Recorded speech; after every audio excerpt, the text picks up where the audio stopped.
Hi everybody, it's Anna. I'm the instructor for this summer course, and I wanted to give you a really quick, just a few minute overview on how I've organized the course. So when you get into Canvas, when you log in with your FRC email and password, it's the same for Canvas, you end up on the dashboard. And if you take more than one course, they'll all be there. And so all the courses that I teach are here. And so here is the Summer Biology 100 course. And I put a little picture there so that you can always find it really easily. So I'm going to go ahead and click on it. And that gets you to the home page. The home page is important. I will send you frequent announcements and emails to remind you of stuff, but I will also put reminders and other important information right here. So this is a great place to just take a really quick look and see if anything has changed.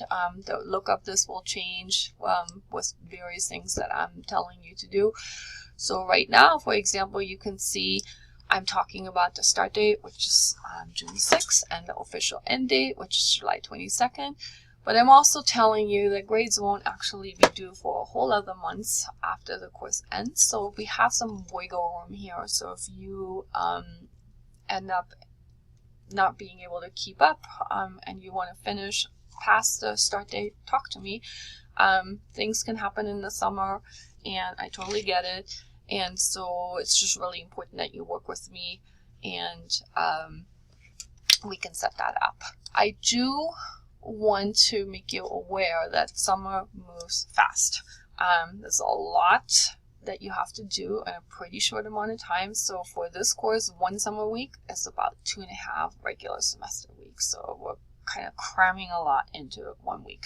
So that means you're going to have to spend some time every week to work on this course so that you can keep up.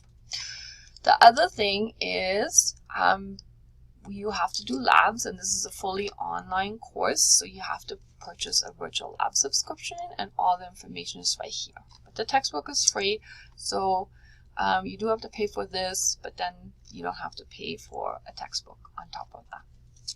Now, because there's so much going on, I organized everything in the modules. So always, always, always check out the modules. I know a lot of times people want to jump just to the assignments, but then you're going to miss the piece that you need in order to do the assignment as well. Okay, so let's take a look. So here are the modules. I'll talk about this research story project a little bit later. So here's your first module. And the module is long. They're all going to be long because remember they cover 2.5 weeks of a regular semester week. So there's a lot going on. The way I organize them is that I have pages that have these mini lectures.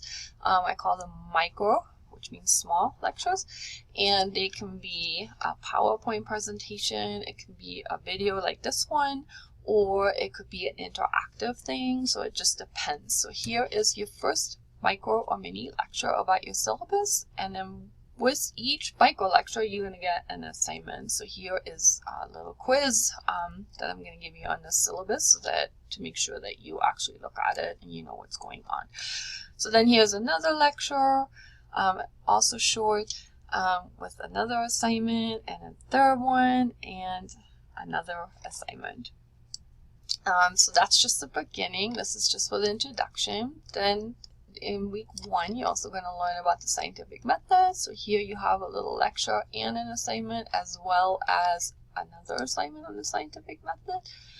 Then we're also going to talk about the tree of life and the unity of life. And again, same theme, little lecture, and then 1 or 2 assignments. Okay.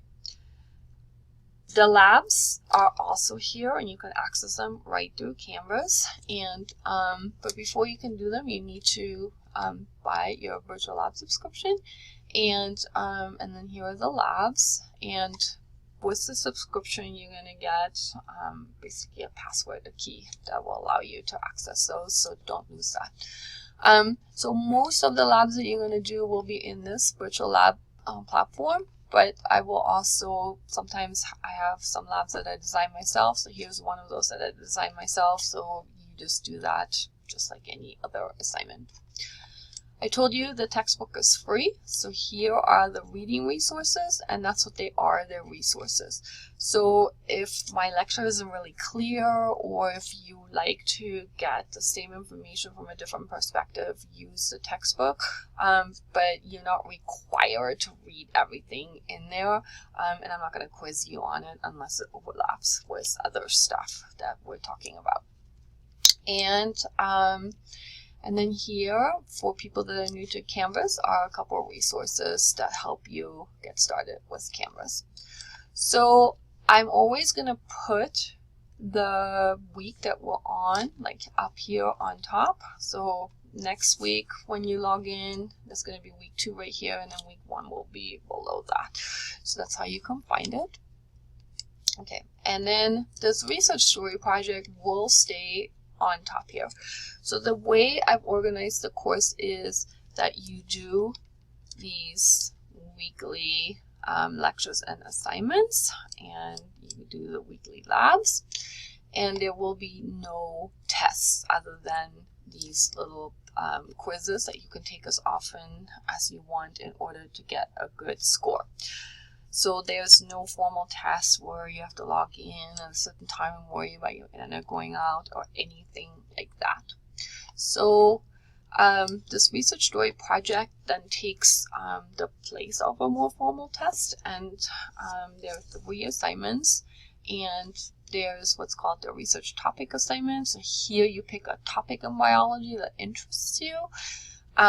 Once you have that and I've approved it, then you can start on the outlines. This is where you research your topic. So maybe your topic is breast cancer or climate change. Then here you would research it and again follow the instructions in the assignment.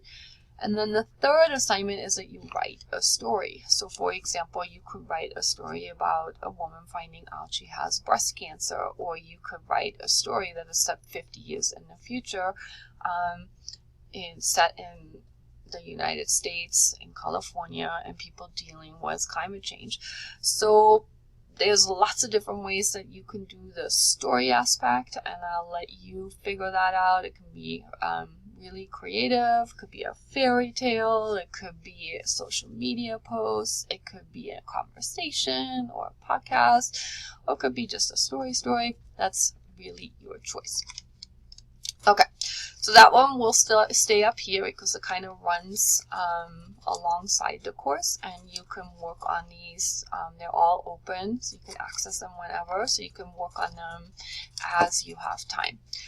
Okay, so just in general, material will always drop no later than Monday morning at 9 a.m. And a lot of times I will probably actually drop it before the weekend.